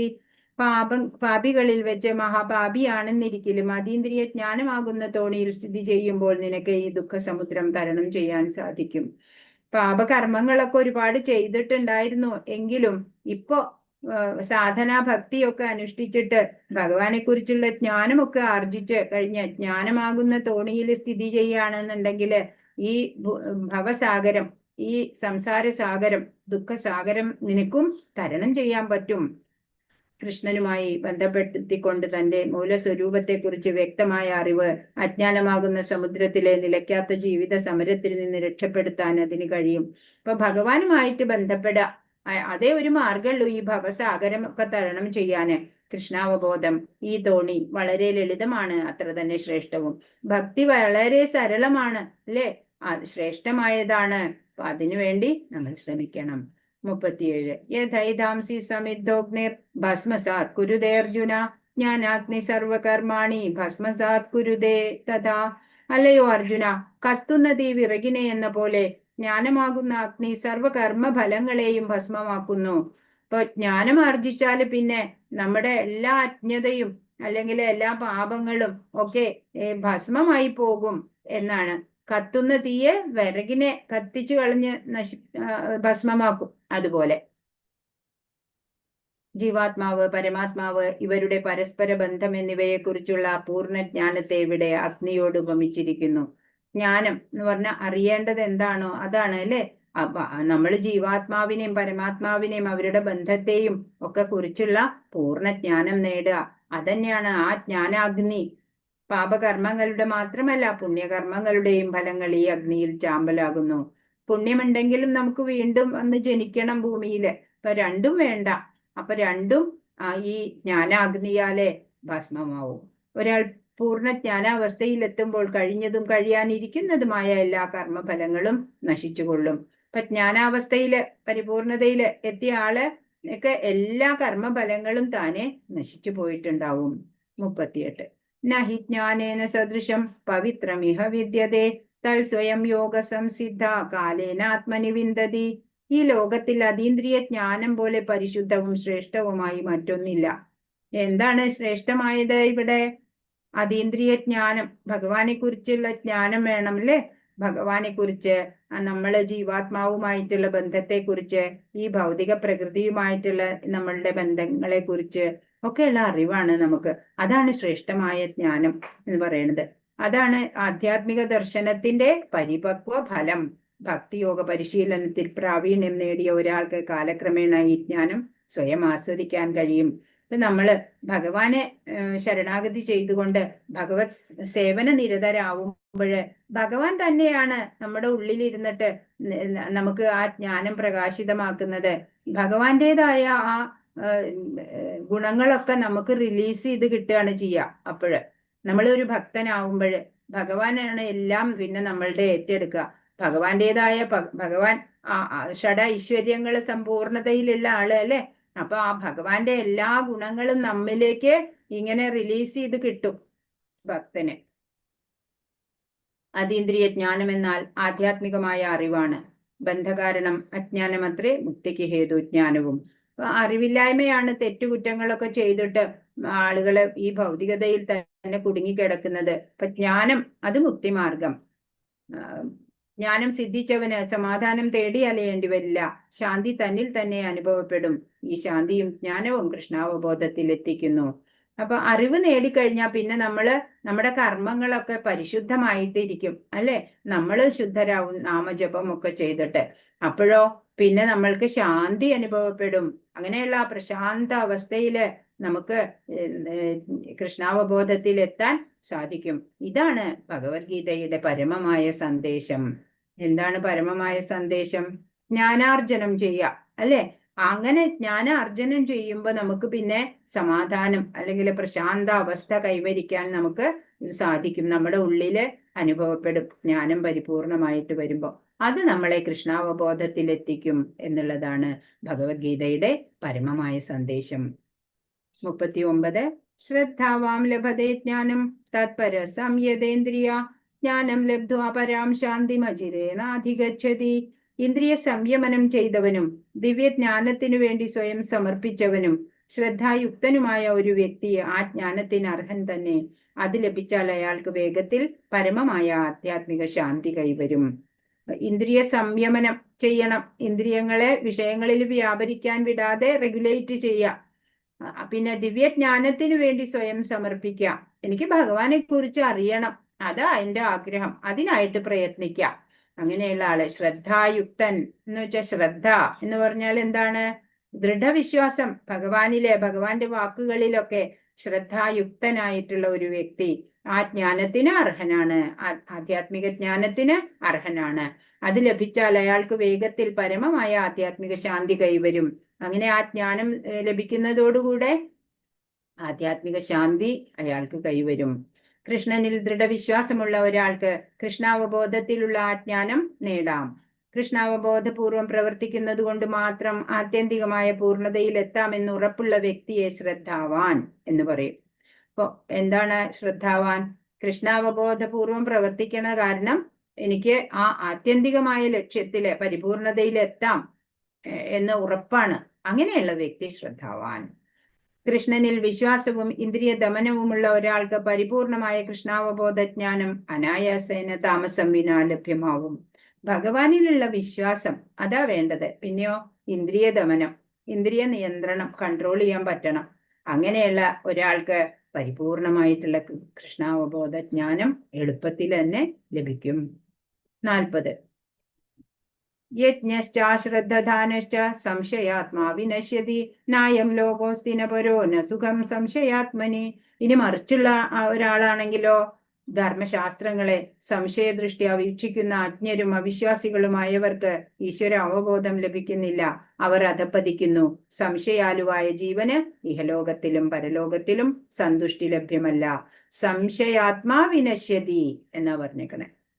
ഇപ്പോ ഭഗവത്ഗീതയെ പോലുള്ള ധർമ്മഗ്രന്ഥങ്ങളിൽ വിശ്വസിക്കുന്ന മറ്റു ചിലർക്കോ ശ്രീകൃഷ്ണനിൽ വിശ്വാസം ഉണ്ടാവില്ല, അദ്ദേഹത്തെ ആരാധിക്കില്ല. അങ്ങനെയുള്ളവർക്ക് കൃഷ്ണാവബോധത്തിൽ നിലനിൽക്കാൻ പറ്റില്ല. അവര് അധപ്പതിച്ചു പോകും. അവിശ്വാസികളും സദാ സംശയാലുക്കളുമായ കൂട്ടർക്കാണ് ഒരിക്കലും ഉയർച്ച സിദ്ധിക്കാതെ വരിക. ഈശ്വരനിലോ അവിടുത്തെ വചനങ്ങളിലോ വിശ്വസിക്കാൻ ഈ ലോകത്തിൽ ഒരു നന്മയും വിശ്വസിക്കാത്തവർക്ക് ഭഗവാനിൽ വിശ്വാസം ഇല്ല, ഭഗവാന്റെ വാക്കുകളിൽ വിശ്വാസം ഇല്ലാത്തവർക്ക് ഈ ലോകത്ത് ഒരു നന്മയും കാണാൻ കഴിയില്ല. സംശയാലുക്കൾക്ക് ആധ്യാത്മിക മുക്തി പദത്തിന് അർഹതയില്ല. ഒരാൾക്ക് വിജയം നേടണമെങ്കിൽ ശിഷ്യ പരമ്പരയിൽപ്പെട്ട ശ്രേഷ്ഠനായ ആചാര്യന്മാരുടെ കാലടികളെ പിന്തുടരണം. അപ്പൊ നമ്മൾ നമ്മുടെ മുമ്പുള്ള ആചാര്യന്മാരെ ഫോളോ ചെയ്യാ വേണ്ടത്, അല്ലെ? അവരുടെ പാത പിന്തുടരണം. അവര് ചെയ്ത് കാണിച്ചു തന്നിട്ടുണ്ട് നമുക്ക് എങ്ങനെ വിജയം കൈവരിക്കാം. ആ വഴിയിലൂടെ പോയാൽ മതി. ഇപ്പോ ബോംബെന്ന് ഡൽഹി വരെ നാഷണൽ ഹൈവേ ഉണ്ട് എന്ന് വെച്ചാൽ നമ്മൾ പുതിയൊരു വഴി വെട്ടിയിട്ട് ഉണ്ടാക്കി കൊണ്ടുപോകണ്ട, അല്ലെ?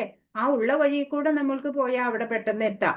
അതുപോലെ നമ്മുടെ ആചാര്യന്മാര് കാണിച്ചു തന്ന വഴികളിലൂടെ നമ്മൾ അവരെ പിന്തുടരുകയാണെങ്കിൽ നമുക്ക് എളുപ്പം എത്താൻ പറ്റും. 41 യോഗ സന്യസ്ത കർമാണം ജ്ഞാന ചിഹ്ന സംശയ ആത്മബന്ധം ന കർമാണി നിബധ്നന്തി ധനഞ്ജയ. അല്ലയോ ധനഞ്ജയ, തന്റെ കർമ്മഫലങ്ങൾ ത്യജിച്ച് ഭക്തിയുത സേവനത്തിൽ ഏർപ്പെടുന്നവൻ ആധ്യാത്മിക ജ്ഞാനത്താൽ സംശയങ്ങളെല്ലാം നീങ്ങി യഥാർത്ഥത്തിൽ ആത്മാവിൽ സ്ഥിതി ചെയ്യുന്നു. അപ്രകാരം അയാൾ കർമ്മഫലങ്ങളാൽ ബന്ധിക്കപ്പെടുന്നില്ല. അപ്പൊ എന്താ പറയണേ? ഈ കർമ്മഫലങ്ങളെ ഉപേക്ഷിക്കണം എന്ന് പറഞ്ഞു, അല്ലെ? അങ്ങനെ കർമ്മഫലങ്ങളെ ഒന്നും ആഗ്രഹിക്കാതെ കർമ്മം ചെയ്യുക, സ്വധർമ്മം ഒക്കെ ചെയ്യുക. അങ്ങനെ ഭക്തിയുത സേവനത്തിൽ ഏർപ്പെടുന്നവൻ ആധ്യാത്മിക ജ്ഞാനം സിദ്ധിക്കും. അങ്ങനെയുള്ള ആൾക്ക് എല്ലാ സംശയങ്ങളും നീങ്ങും, എന്നിട്ട് ആത്മസ്ഥിതനാവും. അപ്രകാരം അയാൾ കർമ്മഫലങ്ങളാൽ ബന്ധിക്കില്ല. പിന്നെ ഒരു കർമ്മഫലം അയാളെ ബന്ധനത്തിൽ പെടുത്തുന്നില്ല. 41 പരമദിവ്യോത്തമ പുരുഷനായ ഭഗവാൻ സ്വയം അരുളി ചെയ്ത ഗീതോപദേശം അതേപടി അനുസരിക്കുന്ന വ്യക്തി അതീന്ദ്രിയ ജ്ഞാനത്തിന്റെ കാരുണ്യത്താൽ എല്ലാ സംശയങ്ങളിൽ നിന്നും മുക്തനാകുന്നു. അപ്പൊ നമ്മൾ എന്തു വേണം? എല്ലാ ജ്ഞാനം ആർജിക്കാനും എല്ലാ സംശയങ്ങളൊക്കെ ഒഴിഞ്ഞു പോകാനും ഒക്കെ വേണ്ടിയിട്ട് ഭഗവത്ഗീത, ഭഗവാന്റെ ഉപദേശം, ഭഗവാന്റെ വാണി അത് നന്നായിട്ട് നമ്മൾ മനസ്സിലാക്കുക, അത് അനുസരിക്കുക, അത് ജീവിതത്തിൽ അപ്ലൈ ചെയ്യുക. അപ്പോൾ നമ്മൾ എല്ലാ സംശയത്തിൽ നിന്നും മുക്തനായി കൃഷ്ണാവബോധമാർന്ന അയാൾ ആത്മനിഷ്ഠനായി കഴിഞ്ഞു. അതുകൊണ്ട് കർമ്മബന്ധനങ്ങൾക്ക് അതീതനുമായി. പിന്നെ നമുക്ക് അങ്ങനെ അറിഞ്ഞുകൊണ്ട് കർമ്മം ചെയ്യാൻ സാധിക്കും. എങ്ങനെ ചെയ്യണം? ആ ടെക്നിക്ക് ഭഗവാൻ പറഞ്ഞു തരുന്നുണ്ടേ. അങ്ങനെ ആ ഭഗവാൻ പറഞ്ഞു തന്ന രീതിയിൽ കർമ്മം യോഗമാക്കിയിട്ട് ചെയ്യുക. അങ്ങനെ ചെയ്യുമ്പോൾ കർമ്മബന്ധനങ്ങൾ നമുക്ക് ബാധിക്കില്ല. 42 തസ്മാത് അജ്ഞാന സംഭൂതം ഹൃസ്തം ജ്ഞാനാസനാത്മന ചിത്വൈനം സംശയം യോഗമാതിഷ്ഠോത്തിഷ്ഠ ഭാരത. അങ്ങനെ അജ്ഞാനത്താൽ നിനക്കുണ്ടായ സംശയങ്ങളെ ജ്ഞാനത്തിന്റെ വാൾ കൊണ്ടറുത്ത് യോഗനിഷ്ഠനായി എഴുന്നേൽക്കൂ ഭാരത, യുദ്ധം ചെയ്യൂ. അപ്പൊ അജ്ഞാനം കൊണ്ടാണ് അർജുനന് ഈ സംശയങ്ങളും വിഷാദവും എല്ലാം ഉണ്ടായത്. ഇപ്പൊ ജ്ഞാനം ആർജിച്ചു, അല്ലെ? ഭഗവാന്റെ ഉപദേശങ്ങളൊക്കെ കേട്ടിട്ട് ജ്ഞാനം ആർജിച്ചു. അപ്പൊ ആ ജ്ഞാനത്തിന്റെ വാൾ കൊണ്ട് നീ ഈ അജ്ഞാനത്തെയൊക്കെ അറുത്തു കളയാ. എന്നിട്ടോ യോഗനിഷ്ഠനായിട്ട് എഴുന്നേൽക്കൂ, യുദ്ധം ചെയ്യൂ എന്ന് ഭഗവാൻ പറയാണ്. സനാതന യോഗം എന്നാണ് യോഗ പദ്ധതിയുടെ പേർ. ഈ യോഗത്തിന് 2 വിധം യജ്ഞശാഖകളുണ്ട്: ദ്രവ്യയജ്ഞം, ആത്മജ്ഞാനം. നമ്മുടെ ദ്രവ്യം ഒക്കെ ഭഗവാനായിക്കൊണ്ട് വിനിയോഗിക്കുക, അല്ലെങ്കിലോ ഭഗവാനെ കുറിച്ചിട്ട് ജ്ഞാനം ആർജിക്കുക. 2 വിധത്തില് യജ്ഞം നടത്താം. പരമപുരുഷനെ സംബന്ധിക്കുന്ന സത്യമായിട്ടുള്ളതും ഭഗവത്ഗീത നിർദ്ദേശിക്കുന്ന വഴിയിലൂടെ മുന്നേറുന്നവർക്ക് ആധ്യാത്മിക ജ്ഞാനത്തിന്റെ ഈ 2 വിഭാഗങ്ങളും എളുപ്പത്തിൽ മനസ്സിലാക്കാം. ഭഗവാൻ സ്വയം അരുളി ചെയ്ത ഗീതോപദേശം അതേപടി നമ്മൾ അനുസരിക്കണം, അല്ലേ? ആ വ്യക്തി അതീന്ദ്രിയ ജ്ഞാനത്തിന്റെ കാരുണ്യത്താൽ എല്ലാ സംശയങ്ങളിൽ നിന്നും മുക്തനായിട്ട് ആത്മനിഷ്ഠനാവും. ഇപ്പൊ നമ്മൾ പ്രാർത്ഥന, ഭക്തിയുത സേവനം, സത്സംഗം ഇതൊക്കെ വേണം, അല്ലെ? ഭൗതികതയിൽ ആസക്തി ഉണ്ടാവുമ്പോൾ ആനന്ദമല്ല ഉണ്ടാവുക, നിരാശ വരികയാണ് ചെയ്യുക, അല്ലെ? അപ്പോ നമ്മള് പരമാനന്ദം അനുഭവിക്കണം എന്നുണ്ടെങ്കിൽ ഭഗവാന്റെ വാക്കുകളെ അനുസരിക്കണം. ഗീതോപദേശങ്ങളെ ഉൾക്കൊള്ളാത്തവൻ അവിശ്വാസിയാണ്. തനിക്ക് ഭഗവാൻ നൽകിയിട്ടുള്ള പരിമിതമായ സ്വാതന്ത്ര്യത്തെ അയാൾ ദുരുപയോഗപ്പെടുത്തുന്നു. കൃഷ്ണനിൽ വിശ്വാസമില്ലാത്തവന് പതനം നിശ്ചയമാണ്. അതുകൊണ്ട് ഗീതയോ മറ്റേതെങ്കിലും വൈദിക ഗ്രന്ഥങ്ങളോ പഠിക്കേണ്ടത് വിശ്വാസ്യനായ ഒരു ആധ്യാത്മിക ഗുരുവിനെ ശരണം പ്രാപിച്ചുകൊണ്ട് വേണം. കോടിക്കണക്കിന് വർഷങ്ങൾക്ക് മുമ്പ് ഭഗവാൻ സൂര്യദേവന് നൽകിയതും പിന്നീട് ഭൂലോകത്തിൽ പ്രചരിച്ചതുമായ ഗീതോപദേശങ്ങളിൽ നിന്ന് അങ്ങനെയുള്ള ഒരു ആചാര്യൻ വ്യതിചലിക്കുകയുമില്ല, അല്ലേ? ആ പരമ്പരയിൽ കൂടി വന്ന ഒരു ആചാര്യൻ ഭഗവാൻ എന്താണോ ജ്ഞാനം പകർന്ന് നൽകിയത് അത് തന്നെ തന്റെ ശിഷ്യർക്കും പകർന്നു കൊടുക്കും. വ്യക്തിപരമായ നേട്ടങ്ങൾക്കു വേണ്ടി മറ്റുള്ളവരെ വഴിതെറ്റിക്കുന്ന സ്വാർത്ഥ തൽപരരെ സൂക്ഷിക്കുക. ഭഗവാൻ നിശ്ചയമായും പരമപുരുഷനാണ്. ഇപ്പൊ മിഥ്യാചാരന്മാരായിട്ടുള്ള അല്ലെ വഴിതെറ്റിക്കുന്ന ഗുരുക്കന്മാരെ ആശ്രയിക്കരുത് നമ്മള്. ഇപ്പൊ ഭഗവാൻ പരമപുരുഷനായിട്ടുള്ള പ്രഭു ശ്രീകൃഷ്ണന് തന്നെ നമ്മൾ ശരണാഗതി ചെയ്യുക. ആ ഭഗവാന്റെ പരമ്പരയിൽ വന്ന ഗുരുക്കന്മാരുടെ കീഴില് ശാസ്ത്രജ്ഞാനം നേടുക. എന്നിട്ട് നമുക്ക് പരിപൂർണതയിലേക്ക് എത്താം. ഹരേ കൃഷ്ണ കൃഷ്ണ കൃഷ്ണ ഹരേ ഹരേ, ഹരേ രാമ രാമ രാമ ഹരേ ഹരേ. വാഞ്ചാകൽപതരുഭ്യശ്ച കൃപാസിന്ധുഭ്യേവ ച പതിതാനാം പാവനേഭ്യോ വൈഷ്ണവേഭ്യോ നമോ നമഃ. അനന്തകോടി വൈഷ്ണവ വൃന്ദ की जय, ശ്രീല പ്രഭുപാദ് की जय, ഗുരു മഹാരാജ് की जय. ഹരേ കൃഷ്ണ. ഇന്ന് പറഞ്ഞതിൽ എന്തെങ്കിലും സംശയം ഉണ്ടെങ്കിൽ ചോദിക്കൂ. മാതാജി 9 തരം ഭക്തിയുടെ പറഞ്ഞില്ലേ, അന്ന് പറഞ്ഞു. നവധാ ഭക്തി സാധനകളോ അല്ലേ? ആ. ശ്രവണം, കീർത്തനം, അതല്ല. ശ്രദ്ധ, സാധുസംഗ, ഭജനക്രിയ, അനർത്ഥ നിവൃത്തി, നിഷ്ഠ, രുചി, ആസക്തി, ഭാവഭക്തി, പ്രേമഭക്തി. ശ്രദ്ധ, സാധുസംഗ, ഭജനക്രിയ, അനർത്ഥ നിവൃത്തി, ആ, നിഷ്ഠ, രുചി, ആസക്തി, ഭാവ, പ്രേമ, ഭക്തി.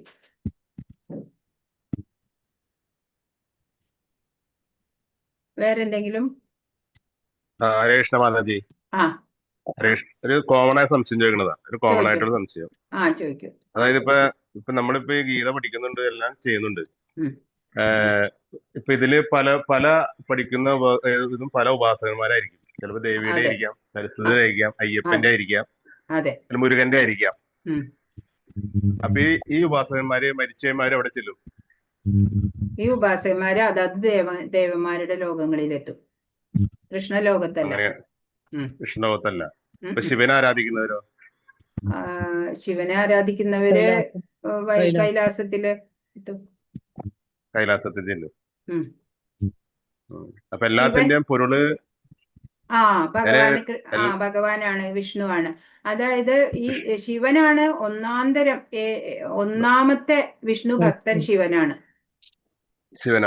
ശിവനാണ് ഒന്നാമത്തെ ലോകത്തിൽ വെച്ചിട്ട് ഒന്നാമത്തെ വിഷ്ണു ഭക്തൻ ആരാ ചോദിച്ചാ പരമശിവൻ. എന്നാലോ ഏറ്റവും വലിയ ശൈവ ഭക്തൻ ആരാ? വിഷ്ണു. അപ്പൊ തത്വത്തില് അതെ, തത്വത്തിലെല്ലാം ഒന്ന് തന്നെ. പക്ഷെ നമുക്ക് ഏറ്റവും എളുപ്പ വഴിയുള്ളപ്പോ വൃക്ഷത്തിന്റെ വേരിന്റെ ചോട്ടിൽ വെള്ളം ഒഴിക്കാൻ ഉള്ളതിന് അത്രയും എളുപ്പമുള്ളപ്പോ നമ്മള് ഓരോ ഇലയില് ബ്രാഞ്ചിൽ കൊണ്ടുപോയിട്ട് വെള്ളം ഒഴിക്കണ്ടല്ലോ. അതാണ്. പക്ഷെ പിന്നെ നമ്മൾ ജനിച്ച മുതലുള്ള നമ്മളുടെ ഓരോ വിശ്വാസങ്ങള് അത് അപ്പാടെ പറിച്ചെറിയേണ്ട ആവശ്യമൊന്നുമില്ല. ഭഗവത്ഗീത പഠിച്ചു എന്ന് വെച്ചിട്ട് നമുക്ക് നമ്മുടെ യുക്തിക്ക് അനുസരിച്ച് അത് അവസാനത്തെ അധ്യായത്തിൽ ഭഗവാൻ പറയുന്നുണ്ട് അർജുനനോട്, എല്ലാം പറഞ്ഞു തന്നു കഴിഞ്ഞിട്ട് ഇനി നീ സമഗ്രമായി ആലോചിച്ച് നിനക്ക് ഉചിതമെന്ന് തോന്നുന്നത് ചെയ്യൂ എന്ന് പറയുന്നുണ്ട്. അതുപോലെ നമ്മൾ ഓരോരുത്തരും നമുക്ക് കോമൺ സെൻസ് അതിനാ അല്ലെ, നമ്മളെല്ലാം മനസ്സിലാക്കണം. എന്നിട്ട് നമുക്ക് സമഗ്രമായി ആലോചിച്ച് ഏതാണ് നമുക്ക് വിശ്വാസപൂർവ്വം സ്വീകരിക്കാവുന്നത് എന്ന് നോക്കിയിട്ട് അത് സ്വീകരിക്കാൻ സ്വാതന്ത്ര്യമുണ്ട്. അതായത് ഇപ്പൊ നമ്മള് പൂജിച്ച് വിഷ്ണുവിന്റെ ഇതിലേക്ക് ചേരുമ്പോ നമുക്ക് പിന്നെ മോക്ഷമില്ല, അല്ല മോക്ഷം കിട്ടും. നമ്മള് വിഷ്ണുവിലേക്ക് ലയിക്കണം. ലയിക്കണത് യോഗികള്. നമ്മൾക്ക് സാമീപ്യം, സാരൂപ്യം ഭഗവാന്റെ സേവനത്തിനായിക്കൊണ്ട് ഭഗവാന്റെ സമീപത്ത് ഇരുന്നു കൊണ്ട് നമുക്ക് ഗോലോക വൃന്ദാവനം എന്നുള്ള ഭഗവാന്റെ കൃഷ്ണ ലോകത്ത് വാഴാം, ഭഗവാന് സേവനം ചെയ്യാം. അവിടെ ഗോലോക വൃന്ദാവനത്തെ വർണ്ണിക്കുന്നത് ബ്രഹ്മസംഹിതയിലാണ്. ചിന്താമണി ധാമത്തിനെ കുറിച്ച് വർണ്ണിച്ചിട്ടുണ്ട്. അവിടെ ശുദ്ധ ഭക്തർക്ക് മാത്രമേ അവിടേക്ക് പ്രവേശനം കിട്ടുള്ളൂ. അല്ലാത്തവരൊക്കെ ഇടയിൽ വരയ്ക്കേ പോവുള്ളൂ. ഏറ്റവും ടോപ്പ് ലെവലായിട്ടുള്ള ആ ഭഗവത് ധാമത്തിലേക്ക് എത്തണത് ഒരേ പരിശുദ്ധരായിട്ടുള്ള ഭക്തരെ, മഹാത്മാക്കള് മാത്രമേ എത്തുള്ളൂ. ഇങ്ങനെ മരിച്ച് പിന്നെയും ജന്മങ്ങള് ഇങ്ങനെ ജനിക്കണം. ചിലപ്പോ സ്വർഗലോകം വരെയൊക്കെ എത്തണവര് അവിടെ കുറെ സൗകര്യങ്ങളൊക്കെ അനുഭവിച്ച് കുറച്ചു കാലം ജീവിക്കാം. അത് കഴിയുമ്പോഴോ നമ്മുടെ അക്കൗണ്ടിലെ ക്രെഡിറ്റിലുള്ള പുണ്യത്തിന്റെ ഇത് സീറോ ബാലൻസ് ആവുമ്പോ അവര് അന്തരീക്ഷത്തിലേക്ക് തള്ളിവിടും. ജലമയമായ ഒരു ശരീരമായിരിക്കും നമുക്ക് കിട്ടുക. നമ്മുടെ കാലം നമ്മുടെ അക്കൗണ്ടിലെ ക്രെഡിറ്റ് കഴിയുമ്പോൾ ആ ജലമയമായ ശരീരത്തിനെ അന്തരീക്ഷത്തിലേക്ക് തള്ളിവിടും. പിന്നെ അത് മേഘങ്ങളിലൂടെ മഴയായി വീണ്ടും താഴെ വരും. പിന്നെ സസ്യങ്ങളിൽ അത് ധാന്യമാവും. ധാന്യം പിന്നെ ഒരു പിതാവാകാൻ പോകുന്ന ആള് അത് ഭക്ഷിക്കും. പിന്നെ മാതൃഗർഭത്തിലേക്ക് ശുക്ലബീജങ്ങളായിട്ട് നിക്ഷേപിക്കപ്പെടും. പിന്നീട് അത് ഒരു ശരീരമായിട്ട്. അങ്ങനെയാണ് പുനർജന്മം. ഹരേ കൃഷ്ണ. ഹരേ കൃഷ്ണ മാതാജി. ഇനി എന്തെങ്കിലും ചോദ്യങ്ങൾ നോക്കാം. ചോദ്യോത്തരം നോക്കൂ. ചോദ്യോത്തരം നോക്കാം മാതാജി. വായിച്ചോളൂ. വായിക്കൂ.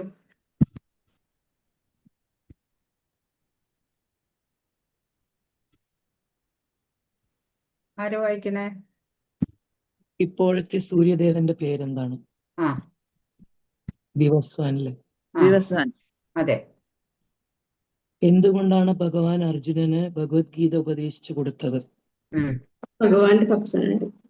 ഭക്തരും മിത്രനുമായി ഭക്തനാണ്, മിത്രാണ്, ശിഷ്യനാണ്. ശിഷ്യനാണ്.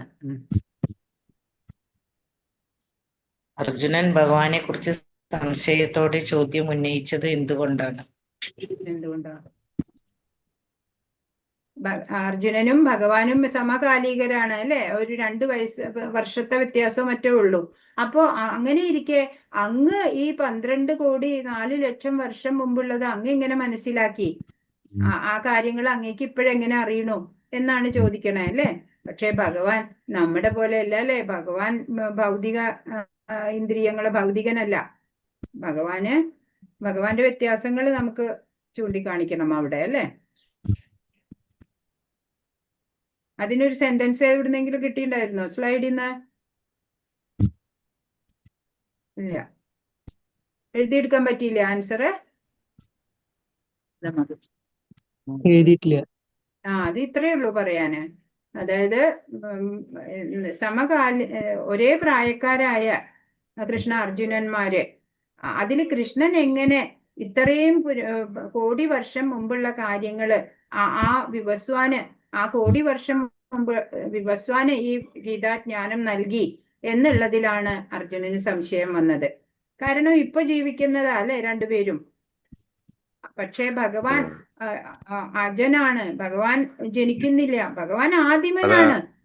അതങ്ങനെ അർജുനോട് പറയണ്ടേ, എനിക്കും നിനക്കും കുറെ ജന്മങ്ങൾ കഴിഞ്ഞു അതെ പോയി, നിനക്ക് അത് ഓർക്കാൻ സാധിക്കുകയില്ല, പക്ഷെ അത് എനിക്ക് പറ്റും.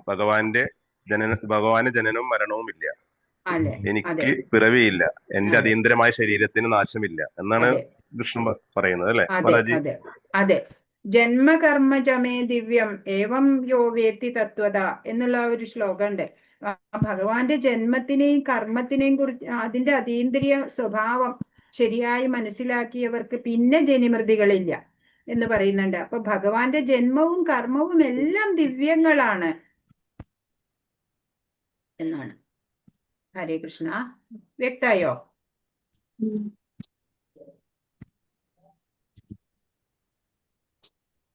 അടുത്തത് ഇത് മനസ്സിലായോ? വ്യക്തമായി മാതാജി. അടുത്തത് ചോദിച്ചോളൂ. അർജുനന്റെ ചോദ്യത്തിന് ഭഗവാൻ നൽകുന്ന ഉത്തരം എന്താണ്? എന്താണ് അർജുനന്റെ ചോദ്യത്തിന് ഭഗവാൻ നൽകുന്ന ഉത്തരം എന്താണ്? അതാണ് എനിക്കും നിനക്കും അനേക ജന്മങ്ങൾ കഴിഞ്ഞു, എനിക്ക് ഓർമ്മിക്കാൻ കഴിയും. അതെ അതെ അതെ. അടുത്തത് എന്തിനാണ് ഭഗവാൻ അവതരിക്കുന്നത്? എന്തിനാ അവതരിക്കുന്നേ?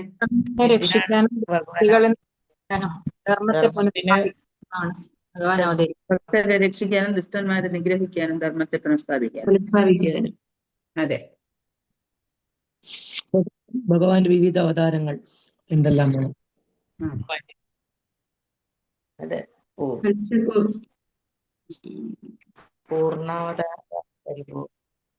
കൃഷ്ണാവതാരങ്ങൾ. പുരുഷാവതാരമാണോ ചോദിച്ചിക്കണേ? വിവിധ ഭഗവാൻ അവതാരങ്ങളാണ്. വിവിധ അവതാരങ്ങൾ ഏതെല്ലാം? വിവിധ അവതാരങ്ങൾ. അതിപ്പോ ഭാഗവതത്തില് പറയണ്ട അല്ലെ? ദശാവതാരം പറയാം. അത് നമുക്ക് എല്ലാവർക്കും അറിയുന്നതാ. ദശാവതാരം എല്ലാവർക്കും അറിയാം. ഭാഗവതത്തില് പ്രധാന അവതാരം 24 പറഞ്ഞിട്ടുണ്ട്. കൂടാതെ തിരമാലകൾ പോലെ ഭഗവാന്റെ അവതാരങ്ങളാണ് ഉള്ളത് എന്ന് ഭാഗവതം പറയുന്നുണ്ട്. ഇപ്പൊ ഇവിടെ ഇങ്ങനെ അവതാരങ്ങൾ ചോദിച്ചു കഴിഞ്ഞാൽ ദശാവതാരം പറഞ്ഞാൽ മതിയോ? ഭഗവാനും മനുഷ്യനുമായിട്ടുള്ള വ്യത്യാസം ചോദിച്ചാൽ ഭഗവാന്റെ രൂപം എന്ന് പറഞ്ഞത് ശാശ്വതാണ്. മറ്റുള്ള നമ്മളുടെയൊക്കെ നശിക്കുന്നതാണ്. ഭഗവാന്റെ ശരീരം ആത്മീയാണ്, നമ്മുടെ ഭൗതിക ശരീരമാണ്.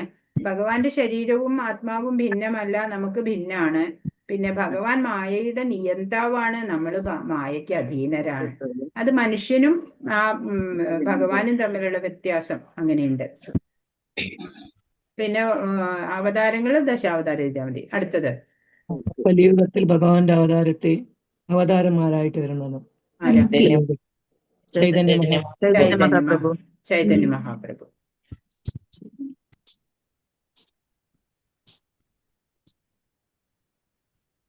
ഭഗവാന്റെ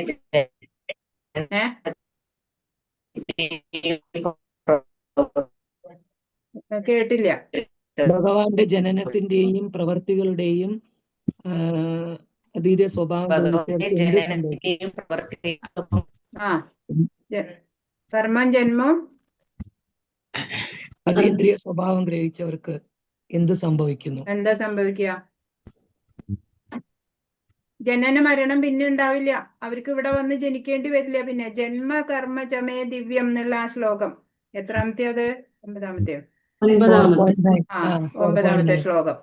അതിന്റെ ഭാവാർത്ഥത്തില് പറയുന്നുണ്ട്. അതിന്റെ വിവർത്തനം നോക്കിയാൽ മതി. അടുത്തത് സേവന ചെയ്യുന്നവര് പ്രപദ്യന്തേ താം സദൈവ ഭജാമ്യഹം എന്നതുകൊണ്ട് എന്താണ് അർത്ഥമാക്കുന്നത്? നമ്മള് ഭഗവാനോട് എത്രത്തോളം സിൻസിയർ ആണോ തദനുസൃതമായിട്ടുള്ള അനുഗ്രഹങ്ങൾ ഭഗവാൻ നമ്മളിലും ചൊരിയും. നമ്മൾ ഏത് ഭാവനയോടെയാണോ നമ്മൾ ഭഗവാനെ സമീപിക്കുന്നത്, റിസൾട്ടും അതുപോലെ തന്നെയാ നമുക്ക് ലഭിക്കുക. തദനുസൃതമായ ഫലം തന്നെയാ നമുക്കും കിട്ടുക. യഥാ മാം പ്രപദ്യന്തേ താം തഥൈവ ഭജാമ്യഹം എന്ന് പറഞ്ഞ നമ്മൾ ഏത് ഭാവനയോടെ എത്ര സിൻസിയർ ആവുണ്ടോ നമ്മള് ഭഗവാനോട്, ഭഗവാന്റെ തൃപ്തി മാത്രം കണക്കാക്കിയിട്ട് കർമ്മം ചെയ്യുന്ന ഒരു ഭക്തന്റെ, പിന്നെ ആ ഭക്തന്റെ പ്രീതി ഭഗവാനാ ഉറപ്പാക്കുക. അതുപോലെ രാഗം, ഭയം, ക്രോധം എന്നിവയിൽ നിന്ന് മോചിതരായി ഭഗവാനിൽ തന്നെ മുഴുകി ശരണം പ്രാപിക്കുന്ന അങ്ങനെ ഒരു അർത്ഥമുണ്ടോ അതിന്? ഇല്ലല്ലോ. യഥാമാം പ്രപദ്യന്തേ എന്നുള്ളതിന് അത് അങ്ങനെ ഒരു അർത്ഥം ഒരിക്കലും ഇല്ല. ഏത് രീതിയിൽ ഭക്തൻ ഭഗവാനെ സമീപിക്കുന്നു അതിനുള്ള ബലം കിട്ടും, അതല്ലേ? അതാണ് വേണ്ടത്. 4:11 4:11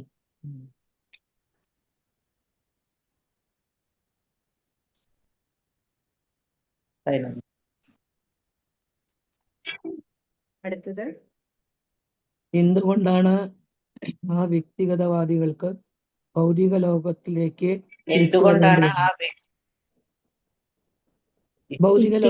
തിരിച്ചു വരേണ്ടി വരുന്നത്? എന്തുകൊണ്ടാ?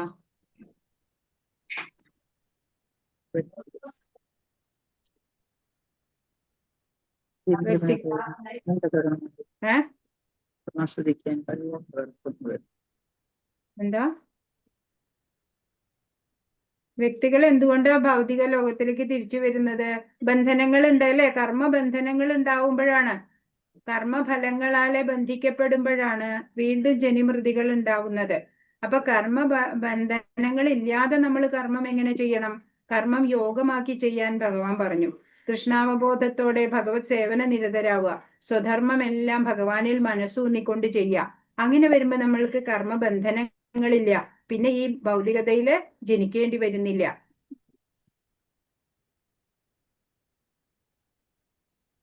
കൃഷ്ണ മനസ്സിലായോ? അടുത്തത് വായിച്ചോളൂ. ആരാണ് ദേവന്മാർ? ആരാ? ഭഗവാന്റെ അംശങ്ങളാണ്. അതെ.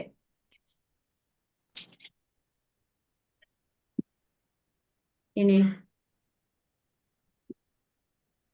ഇനിയുണ്ടോ? ഉണ്ട് ഉണ്ട്. ഉണ്ട് ഉണ്ട് ഉണ്ട്. ഭഗവാൻ 4 വർണ്ണങ്ങൾ സൃഷ്ടിച്ചത് എന്തിന്റെ അടിസ്ഥാനത്തിലാണ്?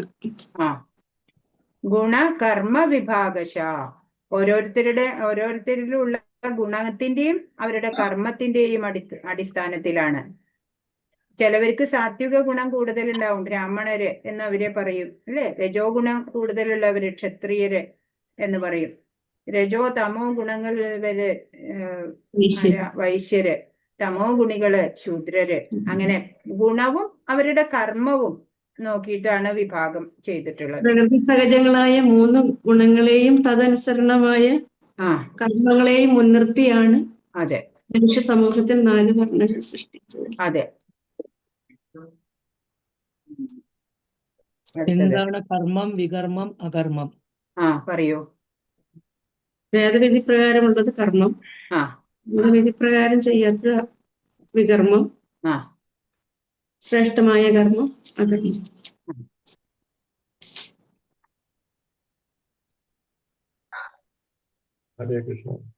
എങ്ങനെയുള്ള ജ്ഞാനിക്ക് കർമ്മത്തിന്റെ ഭാവഭയത്തിൽ നിന്ന് ഏൽക്കേണ്ടി വരില്ല?